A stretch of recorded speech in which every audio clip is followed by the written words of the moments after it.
ने तो अब इलेक्शन करवाने अपने दो सूबों में असेंबलियां डिसॉल्व कर। सर एक सेकंड यहाँ रुक जाए जरा, क्योंकि आप एक और जगह पे मामले को ले गए थे कि इनको लाने वाले कसूरवार हैं, वो इनको लेकर आए। नजम सेठी ने कहा है कि जनरल बाजवा ने तरीके अदम एतमाद का माहौल बनाकर PMLN को दिया, और वो मुख्तलिफ चीज़ें कह रहे हैं कि आधी रात को अदालतें भी जनरल बाजवा ने इसलिए खोली कि इमरान खान साहब आर्मी चीफ को सैक कर सकते थे। हालांकि उस रात को हम वहीं पे थे, हमने ऐसी चीज़ कोई देखी नहीं, और भी बहुत सारे सहाफ़ी थे। तो खान साहब एक्चुअली जो लोग इनको लेकर आए थे, अब वो एक और प्रोपेगेंडा कर रहे हैं कि एक्चुअली कभी रजीम चेंज हुआ ही नहीं था, हम तो इमरान खान को सपोर्ट कर रहे थे। और ये बात कोई और नहीं कह रहा, आपका सबसे कीमती इत्तेहादी मुन्ना सलाई कह रहा है कि हमें सबको तो जनरल बाजवा कह रहे थे कि इमरान खान के साथ खड़े हो जाओ जाके, और वो तो दरियाओं का रुख उन्होंने मोड़ दिया था इमरान खान के लिए। देखिए इमरान, वाकई जनरल बाजवा ने अपनी दरियाओं का रुख मोड़ा। सर मैं आपको बताऊं, मैं फिर से मैं पहले भी एक दफ़ा कह बैठा हूं कि मैं जब बड़ा हो रहा था ना, ये इसी घर में ज़मान पाक में, तो मेरी वालदा हमेशा, मेरी 4 बहनें थी, मैं अकेला भाई था, वो हमेशा उनको ये कहती थी कि मुझे तो इस बेचारे पे सारी फिक्र है, ये बड़ा ही सीधा है, ये हर किस्म की बात मान लेता है, हर किस्म को ट्रस्ट कर लेता है, तो ये तो बेचारा रुल जाएगा दुनिया में। तो मैं सारी जिंदगी, जब मैं अपनी माँ को कहता था, ये नहीं पता था बाकियों को भी रोल देगा। अच्छा, क्या चाह रहा हूँ कि मैं सारी जिंदगी अपनी माँ को कहता था, मैं कहा मुझे अम्मी क्या फर्क पड़ा, जो भी दुनिया करती थी मैं तो कामयाब हो जाता हूँ। मैं अपनी माँ को हमेशा कहता था। मैंने कभी फील नहीं किया कि ये एक कमजोरी है कि लोगों को ट्रस्ट करो। मैं लोगों को ट्रस्ट करता हूँ, अगर लोग मुझे कोई बात कहते हैं, मैं समझता हूँ ये ठीक कह रहा होगा, क्योंकि मैं क्यों उसके ऊपर शक करूं। मैं अपने बेटों को भी कहता हूं कि ये ज्यादा बेहतर है, ये एक दिलेर आदमी की निशानी है कि वो किसी के ऊपर शक नहीं करता। ये कमजोर आदमी डरते रहते हैं लोगों से कि जी मुझे धोखा ना दे। लेकिन मैंने पहली दफा, जो मेरी जनरल बाजवा से मेरे 3.5 साल गुजरे हैं, पहली दफा मैंने रियलाइज किया कि ये कितनी बड़ी मेरी कमजोरी है, क्योंकि मैं इसको ट्रस्ट कर लेता था। जो जनरल बाजवा कहता था, मैं कहा हाँ हम दोनों मुल्क के लिए हैं, एस्टेब्लिशमेंट है, फौज है, हमारे इंटरेस्ट एक ही है कि मुल्क को बचाना है। मुझे ये पता ही नहीं था कि किस तरह मेरे से धोखे दिए गए, झूठ बोले गए।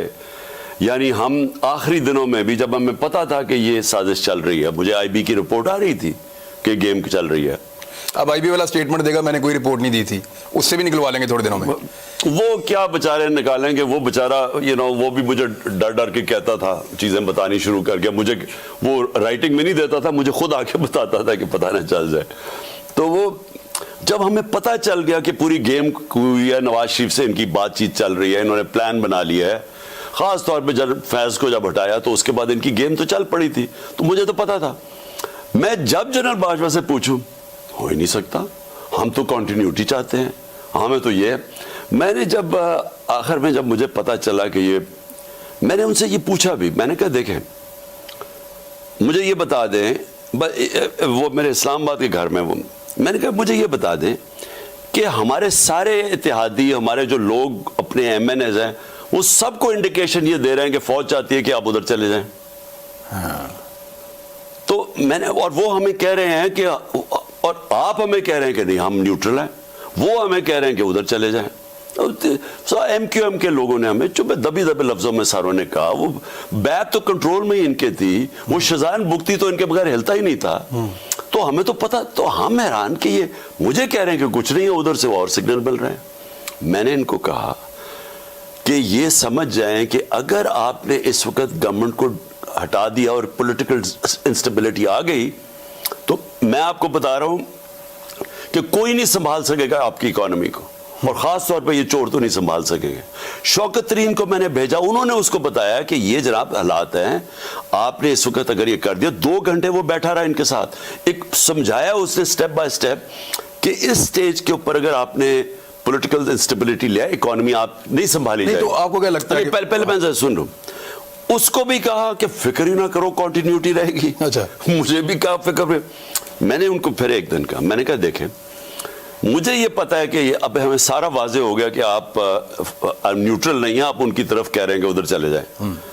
तो मैंने उनको कहा मुझे क्लियर कर दें। मैं कहा मेरे से ये अब ना करें कि ये हम आपके साथ भी हैं, और मैंने कहा क्लियर कर दें, आप इधर हैं या उधर हैं। अगर आप नहीं हैं तो फिर मैं और मेरी स्ट्रैटेजी है, अगर हैं तो और स्ट्रैटेजी है। तो उन्होंने कहा वो कौन सी स्ट्रैटेजी? मैंने कहा मैं अपने लोगों के पास जाऊंगा। मैंने उनको कहा कि मैं एक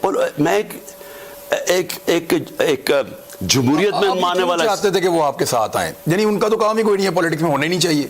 मैं ये कह रहा हूं साथ नहीं आए कि ये आप जो उनको सारों को कह रहे हैं कि उधर चले जाएं। अच्छा ठीक है, हमारा ये जो रजीम चेंज, आप ये कह रहे थे खुल के आ रहे हैं। मैं कब मुझे बता दें कि अगर आपने फैसला कर ही लिया है तो फिर जो मैंने सारी जिंदगी किया, मैं तो अवाम के कंधों पे हूं। मुझे तो किसी मिलिट्री नर्सरी में नहीं किसी ने पाला था ना। भुट्टो को हमें पता है किधर था, वो डैडी कहता था अयूब खान को। मुझे इसका पता है कि ये नवाज शरीफ को तो जनरल जलानी ने पाला था।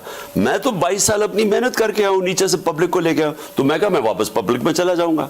मैंने इनको ये कहा फिक्र ही ना करो, हम तो कंटिन्यूटी चाहते हैं, हम तो आपके साथ हैं। तो जनरल बाजवा ने मीडिया को भी कहा कि मैं सबको गोलियां देता था, और बाद में पता चला कि मैं